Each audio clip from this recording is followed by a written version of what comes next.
Hello everybody, this is Christine, and I'm here to show you a card that I made for my granddaughter for her birthday. And please bear with me. I have tried to do this a couple of times and I keep making mistakes, or I make it too long, or I forget something, and so I'm going to do my best. And of course, if you see this, you'll know that I'm at least reasonably satisfied with it, and I hope that I don't forget anything. So I used My Mind's Eye blush paper pad, and especially the little roses is my favorite. Just love it. Made several projects with it that I'm going to be showing you. And I layered this with a couple different papers and distressed them with my scissors. I don't have a distressing tool, so I use scissors. And I used spun sugar distress ink, and I also used the tea dye distress ink to distress the edges. I used on the bottom here this lacy edge. I used the Martha Stewart Edge Punch. Love this one. Just think it's just so pretty. The lace here, I'm not sure. I do not remember. I know it's been in my stash for a while. I don't know where I got it at. I laced through some ribbon here, which it looks peach in the picture, but it actually is pink and it goes with this very well, but it looks peachy here. This is a little key charm that I got at Walmart. They have some really cute little charms. And this little princess banner, I think, came off another paper. I can't find it for the life of me, and it's off of another paper. So I cut the banner out and I put glossy accents over that, and I layered it some with the other paper, and I put stickles, which I used the Stardust stickles, and I put it up on Pop Dots, and I put a little heart Brad in here, and because she's my little sweetheart. Love my granddaughter. She is oh, I'm so proud of her. She's adorable, and she's wonderful, and not just because she's my granddaughter, she really, really is. This is from Tim Holtz Tattered Floral Die.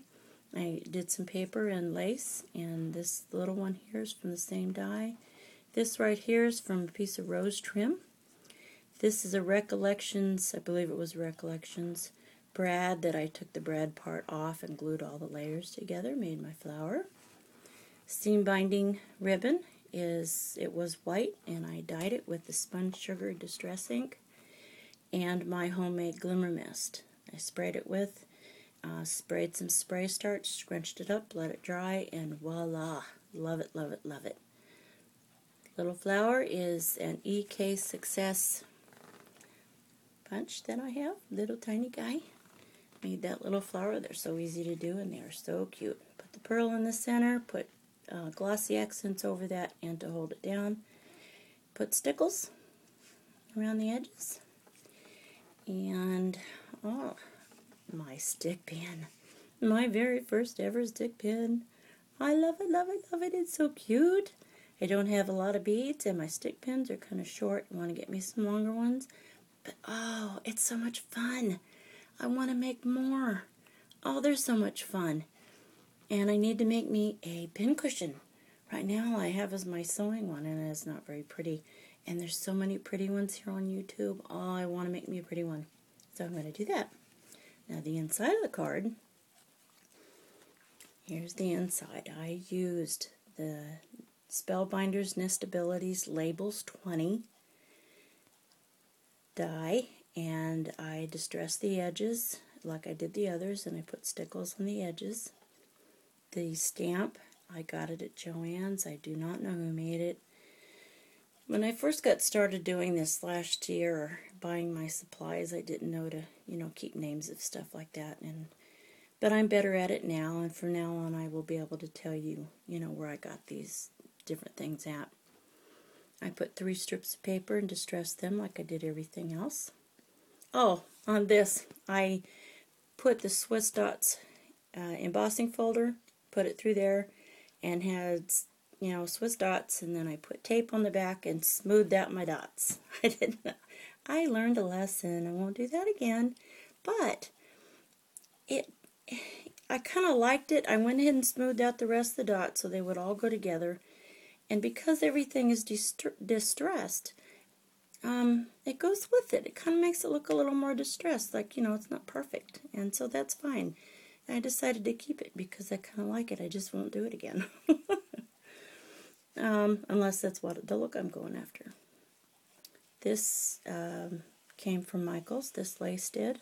And the little flowers are from the same little punch. And they're just single layers. Put some bling in the middle with stickles. And I'm so happy with it. Really happy with it. This, I also used the same die, the Labels 20 Nestabilities. It's a smaller one, of course, and I used this stamp, which is an Ink-a-Dink-a-Doo stamp. And hopefully one day I will have my very own that has my name on it that I can just stamp and not have to handwrite my name.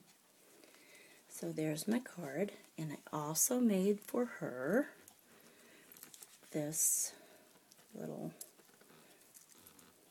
clothespin. I painted it, and I'm sorry the magnet keeps grabbing the charms.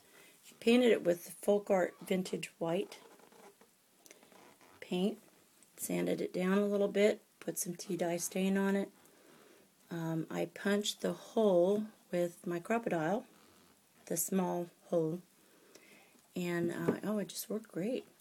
And then I put these little charms on here. We've got a little cross and a cute little boot. Reminds me of Kaitlyn. She dresses so cute.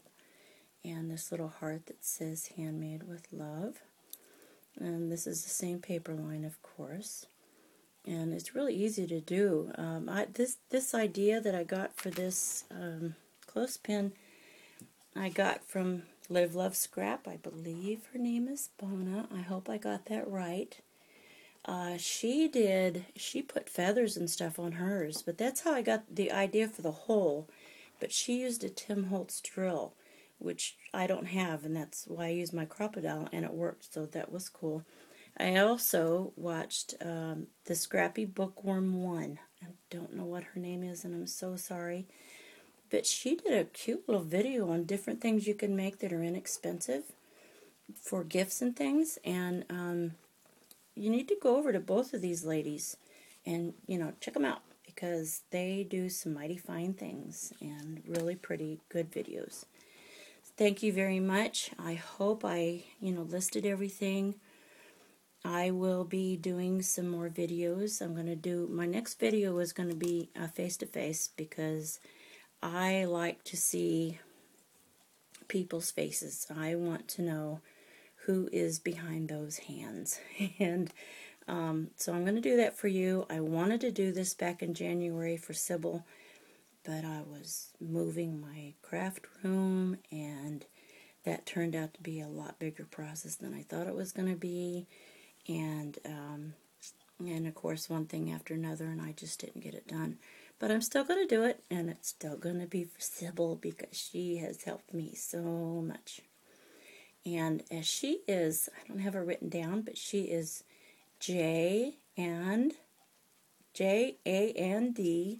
Sib, S-I-B, 80, 80. J and Sib 80 is Sybil. And she's just the sweetest lady and does some absolutely gorgeous, beautiful work. And I'm sorry I didn't have that written down. And when I load this video, if I'm able to, I think I could put, I can put something in the description. I will list her in there so that, you know for sure what I said. And sometimes people say names and then I don't understand it. And it's not in the description. And I'm like, I don't know who that is. So I will do that for you. But thank you very much. I hope that you have a good and blessed day today, and give me your input. Let me know what you think, and I hope to see you real soon, and I'll be telling you some stories about myself, and thanks a lot. Bye-bye now.